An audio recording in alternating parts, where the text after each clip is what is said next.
2017 में कर्नाटक में एक कार्यक्रम में प्रधानमंत्री जब सौंदर्य लहरी का पाठ हो रहा था, तब उन्होंने स्पष्ट तौर पर यह कहा था कि जो भगवान आदिशंकर का जीवन है, जो भगवान आदिशंकर के आदर्श हैं, उसमें जो उनकी रचनाएं हैं, चाहे वो दक्षिणामूर्ति स्तोत्र हो या फिर सौंदर्य लहरी हो, उसका जो ब्रह्मनाद है वो एक दिव्य अनुभूति है, जिसमें रस भी होता है और रहस्य भी होता है, जिसमें ईश्वर के साथ रम जाने की एक अदम्य इच्छा भी होती है। हर मंत्र में एक अलग शक्ति होती है, हर मंत्र का एक अलग भाव होता है, एक नई चेतना होती है जो मनुष्य मात्र को एक नई ऊर्जा से भर देती है। प्रधानमंत्री ने यह जिक्र किया था कि 8-10 दिन पहले इस कार्यक्रम के पहली बार जब वो केदारनाथ में आए थे तो महादेव जी के दर्शन का अवसर मिला था, और कैसे 2500 साल पहले कैसे आदिशंकर इस जगह पे पहुंचे होंगे। और आप समझें यहां पर पहुंचना और पैदल मार्ग से पहुंचना कितना मुश्किल रहा होगा। सिर्फ 32 वर्ष की आयु में भगवान आदिशंकर यहां पर पहुंचे और यहां पर उन्होंने जो सांस्कृतिक एकता को एक माला में पिरोने का कार्य किया। इस वक्त आप देख रहे हैं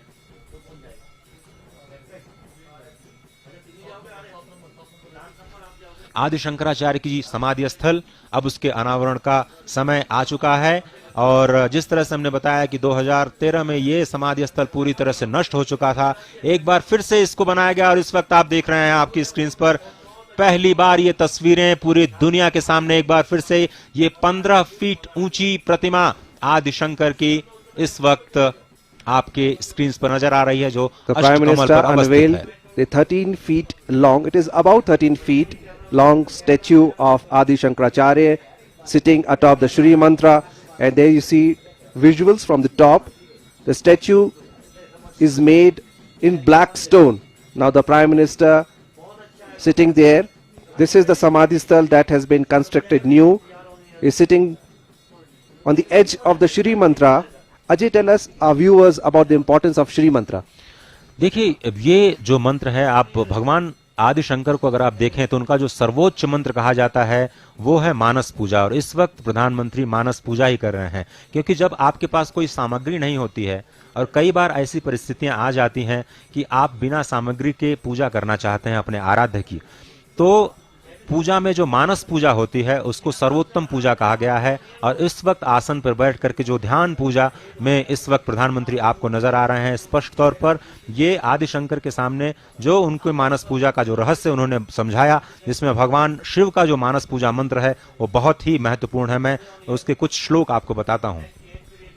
रत्नैकल्पितमासनं हिमजलै स्नानं च दिव्याम्बरं नानारत्नविभूषितं मृगमदा मोदाङ्कितं चन्दनं जातिचम्पकबिल्वपत्ररचितं पुष्पं च धूपं तथा दीपं देवदयानिधे पशुपते हृत्कल्पितं गृह्यताम् सौवर्णे नवरत्नखंड रचिते पात्रे घृतं पायसं भक्षं पंचविधं पयोदधियुतं रंभाफलं पानकं शाकानां जलं रुचिकरं कर्पूरखड्डोज्ज्वलं ताम्बूलं मनसा मया विरचितं भक्त्या प्रभो स्वीकुरु छत्रं चामरयोर्युगं व्यजनकं चादशर्कं निर्मलं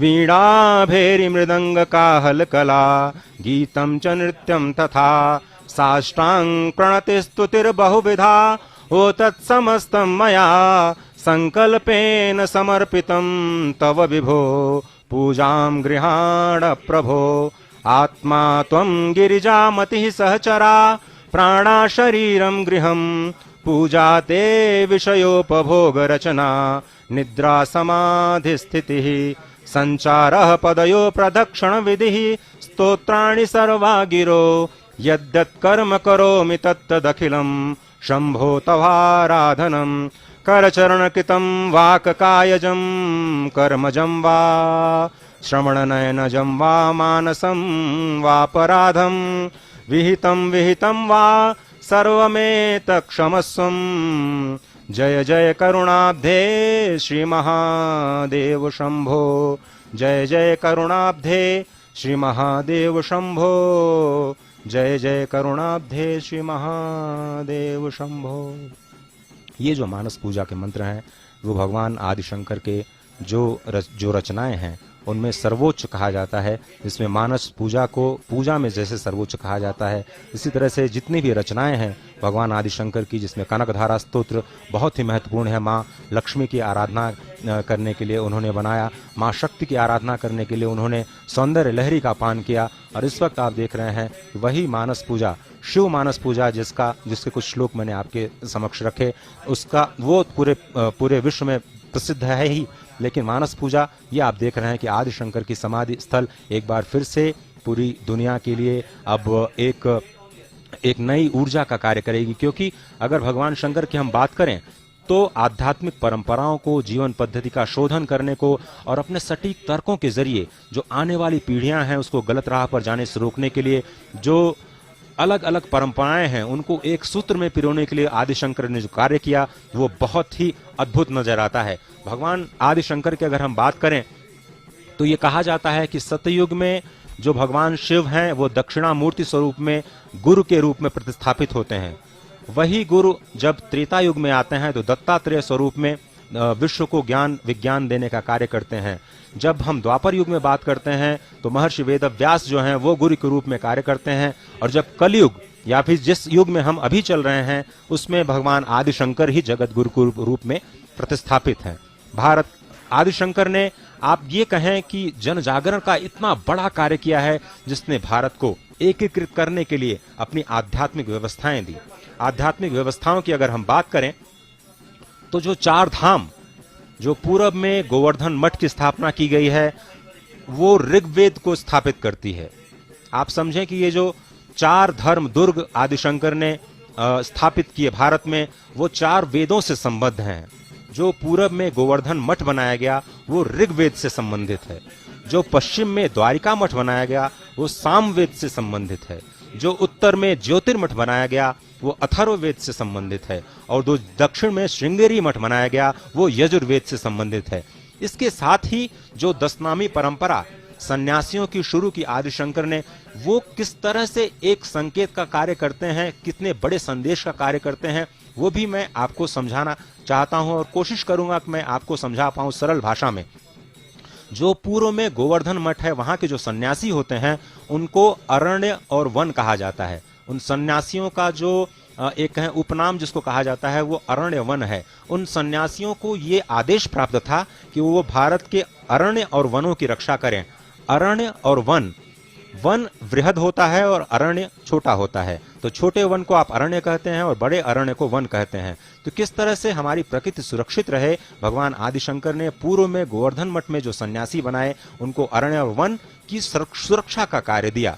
जब वो पश्चिम में गए, सामवेद से संबंधित जो उन्होंने द्वारिका मठ स्थापित किया, वहां पर जो सन्यासी होते हैं वो तीर्थ और आश्रम, यानी जो भारत के तीर्थ हैं उनकी कैसे रक्षा की जाए, जो भारत के आश्रम हैं, जो वर्णाश्रम व्यवस्था है उसकी कैसे रक्षा की जाए, जो गुरुकुल व्यवस्था है उसकी कैसे रक्षा की जाए, उनको ये दायित्व सौंपा गया। जब उत्तर में ज्योतिर्मठ पहुंचे तो वहां के जो सन्यासी होते हैं उनको गिरि, पर्वत और सागर, ये तीन उपनाम दिए जाते हैं। ये भी प्रकृति से संबंध रखते हैं। किस तरह से हम अपने गिरि को बचाएं, किस तरह से हम अपने पर्वत को बचाएं, किस तरह से हम अपने समुद्र और सागर को बचाएं, ये बहुत ही महत्वपूर्ण हो जाता है। दक्षिण में जब हम जाते हैं तो जो सन्यासी परंपरा हमको मिलती है उसमें सरस्वती, भारती और पुरी जो शिक्षण संस्थान हैं उनको कैसे बचाया जाए। जो उच्च शिक्षण संस्थान है उसमें सरस्वती और जो प्राथमिक शिक्षण संस्थान है उसमें भारती, उनको ये दायित्व दिया गया कि कैसे आप शिक्षण संस्थानों का शोधन करें और उनका रक्षण करें। पुरी नाम के जो सन्यासी होते हैं अंतिम दशनामी परंपरा में, वो भारत की जो अष्टपुरियां कही गई हैं उनके संरक्षण का कार्य दिया गया। तो आदिशंकर ने ये जो चारों धाम स्थापित किए, देश के चारों दिशाओं में जो चार वैष्णव धाम स्थापित किए, हालांकि उनको शंकर का अवतार माना जाता है और शंकर को सबसे बड़ा वैष्णव भी कहा जाता है। और आदिशंकर ने देश के चारों दिशाओं में जो चार वैष्णव धाम की स्थापना की, उसमें पुरी में जगन्नाथ धाम, पश्चिम में द्वारिका धाम, उत्तर में बद्रिकाश्रम और दक्षिण में रामेश्वरम धाम। और दूरदर्शन परिवार की तरफ से आज हम चारों धाम और 12 ज्योतिर्लिंग के साथ देश के महत्वपूर्ण 87 स्थानों के साथ जुड़े हुए हैं और ये तस्वीरें सीधे तौर पर जो देश के कोने कोने में जो आध्यात्मिक ऊर्जा है उसको और भी उत्प्रेरित करने का कार्य कर रही हैं। और मंदिर के ठीक पीछे का दृश्य इस वक्त आपको सुमेरु पर्वत के रूप में नजर आता है और इसी सुमेरु पर्वत का एक हिस्सा गंधमादन पर्वत भी है। भगवान शिव की जब हम बात करते हैं तो भगवान हनुमान अनायास ही आ जाते हैं और गंधमादन पर्वत पर आज भी कहते हैं कि कलयुग में भगवान हनुमान साक्षात विराजमान हैं और साक्षात विराजमान हैं और इसलिए भक्तों को साक्षात दर्शन भी देते हैं। यहीं पर गंधमादन पर्वत में कदली का वन। और आज भी अब मैं फिर से शंकराचार्य जो पूरी पीठ के हैं उनको उद्धृत करना चाहता हूं और उन्होंने ये कहा और उनको मैं कोट करके ये कहना चाहता हूं कि आज भी कदली वन में भगवान हनुमान श्री राम लला की लीलाओं का दर्शन करते हैं और जितने गंधर्व और यक्ष हैं उनको रामलीला करके दिखाते हैं। और वो यत्र यत्र रघुनाथस्य कीर्तनम तत्र तत्र कृतमस्तकांजलिम वाष्पवारि परिपूर्ण लोचनम मारुतिम नमत राक्षसांतकम। जहां जहां भगवान राम का कीर्तन होता है वहां भगवान शिव हनुमान के रूप में अपने भक्तों के साथ विराजमान होते हैं। वो गंधमादन पर्वत भी इसी सुमेरु पर्वत का ही हिस्सा है जो इस वक्त आप अपनी टीवी स्क्रीन पर इस मंदिर के पीछे का पार्श्व भाग देख रहे हैं। और हम बात कर रहे थे भगवान शंकर की। आदि शंकर 507 ईसा पूर्व जो केरल में कलड़ी स्थान है वहां पर जन्मे। उनके पिता शिवगुरु और आर्यम्बा मां वहां से उत्पन्न। इतना आप समझे कि 5 साल में उनका यज्ञोपवीत हुआ और 8 साल में उन्होंने संन्यास ले लिया। सिर्फ 8 वर्ष की छोटी अवस्था में उन्होंने संन्यास लिया और वो कार्तिक शुक्ल एकादशी को गोविंद भगवत पाद से उन्होंने संन्यास की दीक्षा ले ली। जो भगवान शंकर के जो आदि शंकर के जो रचनाएं हैं उनको प्रस्थानत्रयी कहा जाता है। आज के संदर्भ में अगर हम बात करें तो श्रीमद् भगवत गीता जो कि महाभारत से हमें प्राप्त है उसका भाष्य आदि शंकर ने किया। उपनिषदों का भाष्य आदि शंकर ने किया। ब्रह्म सूत्र का भाष्य आदि शंकर ने किया। और यही 3 गीता, ब्रह्म सूत्र और उपनिषद इसी को प्रस्थानत्रयी कहते हैं, जिसको हम संक्षेप में कह सकते हैं कि आदि शंकर की रचनाएं जो हैं वो इस विश्व को देन हैं। क्या कुछ है? कालक्रम से जो विलुप्त ज्ञान है उसको भगवान आदि शंकर ने प्रकट किया। जो कालक्रम से विकृत ज्ञान है उसको भगवान आदि शंकर ने विशुद्ध किया और अपनी अद्भुत मेधा शक्ति से चारों धाम की प्रतिस्थापना की। और आपको याद होगा कि जब आक्रांताओं ने भारतवर्ष की धरती को तहस नहस कर दिया था उसके बाद में जो आध्यात्मिक ऊर्जा है उसको फिर से जागृत करने के लिए भगवान आदिशंकर ने नारद कुंड में जो बद्रीनाथ प्राप्त किया उन्होंने और अपने चिन्मय करकमलों से उनको फिर से प्रतिस्थापित किया। पुरुषोत्तम क्षेत्र में वो गए, उन्होंने जगन्नाथ आदि को प्रतिस्थापित किया। वायु पुराण में और शिव पुराण में उन्हें शंकर का अवतार माना गया है। द्वारिका में जब वो गए तो उन्होंने द्वारिकाधीश को, जिसका दर्शन आज हम करते हैं, उन्होंने अपने चिन्मय करकमलों से प्रतिस्थापित किया। पुष्कर, जिसको हम जानते हैं जो तीर्थों के पुरोहित कहे जाते हैं, वहां पर ब्रह्मा जी के जो अर्चा विग्रह है उसको भी फिर से आदिशंकर ने ही प्रतिष्ठित किया। नेपाल में पशुपतिनाथ जी किसी और रूप में पूजे जाते थे, जिस रूप में आज हम उनकी पूजा करते हैं भगवान शंकर ने ही उसको प्रतिष्ठित किया। और ये जो चारों धाम हैं जिनकी प्रतिस्थापना उन्होंने की, स्थूल शरीर में अगर हम अपने शरीर में देखें तो योग शिखोपनिषद में ये स्पष्ट तौर पर कहा गया है कि जो हमारे शरीर में 7 चक्र हैं उसमें ही 4 धाम हैं। तो एक तरह से जो हमें बाह्य रूप में 4 धाम नजर आते हैं वो हमारे अपने शरीर के अंदर अवस्थित हैं। हमें सिर्फ उन्हें पहचानने की जरूरत है और उस पहचानने के लिए ही साधना करनी पड़ती है। और उसी साधना में रत अभी आप देख रहे हैं प्रधानमंत्री आदिशंकर की जो प्रतिमा है उसमें अपनी मानस पूजा कर रहे हैं और लगातार विश्व की शांति के लिए प्रार्थना कर रहे हैं। विशाल। Well, the legend has it that the original Pandavas built the temple of Kedarnath, and the present temple was established by Adi Shankaracharya, who restored the glory of the shrine in the 8th century. The temple is said to be more than 1200 years old and one among the 12 Jyotirlingas in India, and that is why the Prime Minister is here. Ajay, the promise that the Prime Minister, when he was not the Prime Minister, made to the people and the devotees of Shiva, now that has come all true. So indeed, quite a satisfactory day for the Prime Minister. All those devotees who throng the temple from different parts of the country, that after the flash floods, what they see today, the new Samadhi Sthal of Adi Shankaracharya, the temple that has been restored in its ancient glory, the development works that has been taken care of in the surrounding area. So everything seems to come to life back again. Ajay? देखिए विशाल, जिस तरह से आपने जिक्र किया, अभी कुछ दिनों पहले हमने राष्ट्रीय एकता दिवस मनाया। राष्ट्रीय एकता दिवस के दिन हमने संपूर्ण राष्ट्र को एक सूत्र में पिरोने का वचन लिया, अपनी प्रतिज्ञा ली, और उसी भारत को एक सूत्र में पिरोने का, आध्यात्मिक रूप से एक माला में पिरोने का कार्य जो भगवान शंकर ने किया, वो उसी राष्ट्रीय एकता को और भी आगे बढ़ाने के लिए, उसी राष्ट्रीय एकता को और भी ज्यादा मजबूत करने का संदेश देती है। अगर हम शंकर की बात करें तो शंकर की जो रचनाएं हैं वो हमें यही संदेश देती हैं कि हम किसी में कोई भी भेद न करें। जो अद्वैत का उनका सिद्धांत है वो स्पष्ट तौर पर यही कहता है कि कोई न इस संसार में न कोई छोटा है न कोई बड़ा है, सभी उसी ब्रह्म के स्वरूप हैं। और जो भारतीय संस्कृति के लिए तप उन्होंने किया, जो भारतीय संस्कृति सब कुछ को ग्राह्य करती है, सभी को आत्मसात करती है, सभी को साथ लेकर के चलती है, और यही तो नए भारत का आधार है, जिसकी बात लगातार प्रधानमंत्री करते हैं, जो कहते हैं कि हम सबका साथ, सबका विकास, सबको साथ लेकर के और सबके प्रयास से भारत का निर्माण करेंगे। और इसी संस्कृति की जो आधारशिला या फिर कहें एक माला में पिरोने का कार्य जो आदि शंकर ने किया, वो स्पष्ट तौर पर सभी कुछ को ग्राह्य करते हुए, सबको आत्मसात करते हुए आगे बढ़ती है। जो प्रकृति का संतुलन सौंदर्य लहरी में भगवान शंकर ने कहा, जो हमारी परंपरा का एक बहुत बड़ा हिस्सा है, प्रकृति का दोहन हम न करें, प्रकृति का शोषण हम न करें। और प्रधानमंत्री भी लगातार जब से आपदा आई है इस संदेश को देश और दुनिया तक पहुंचाते रहे हैं कि हमें प्रकृति का सेवन करना है, हमें प्रकृति का दोहन नहीं करना है, हमें प्रकृति का शोषण नहीं करना है। लेकिन आज विकास की अंधी दौड़ में हम देख रहे हैं कि बहुत सारे राष्ट्र ऐसे हैं जो कार्बन उत्सर्जन के मामले में बहुत आगे हैं। आप ये कहें कि जो पंच तत्व हैं वो धीरे धीरे विकृत होते जा रहे हैं।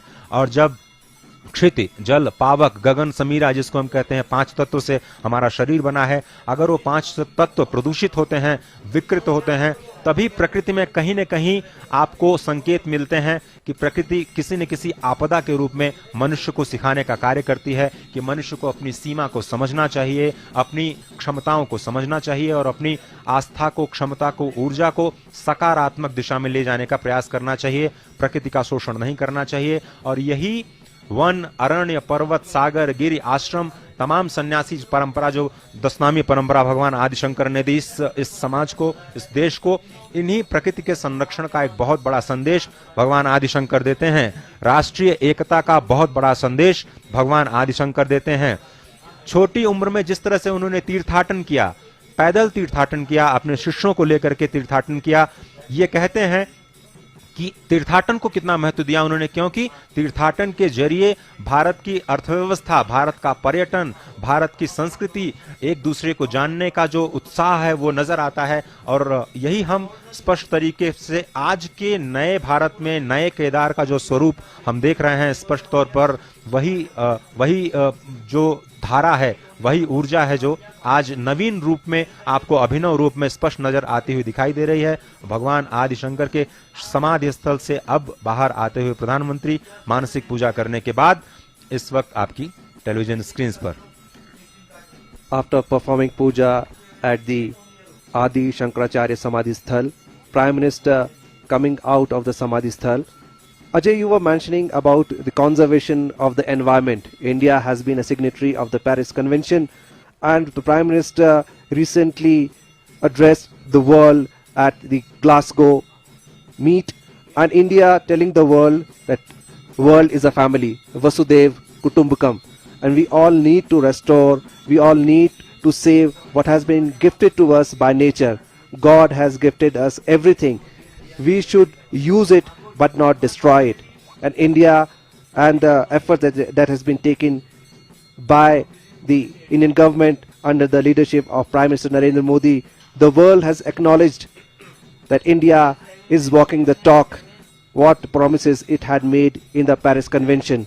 So indeed, the role of the Indian Prime Minister acknowledged by the world, not only as a leader of the largest democracy in the world, but also of the man, of a visionary who not only thinks about India, Indian subcontinent, but also of the world, who believes that the world is a family. Ajay? बिल्कुल सही कहा आपने, world is a family और वसुधैव कुटुंबकम। आदि शंकर ने जो रचनाएं की उनमें यही संदेश स्पष्ट तौर पर दिखाई देता है कि हर कोई समान है,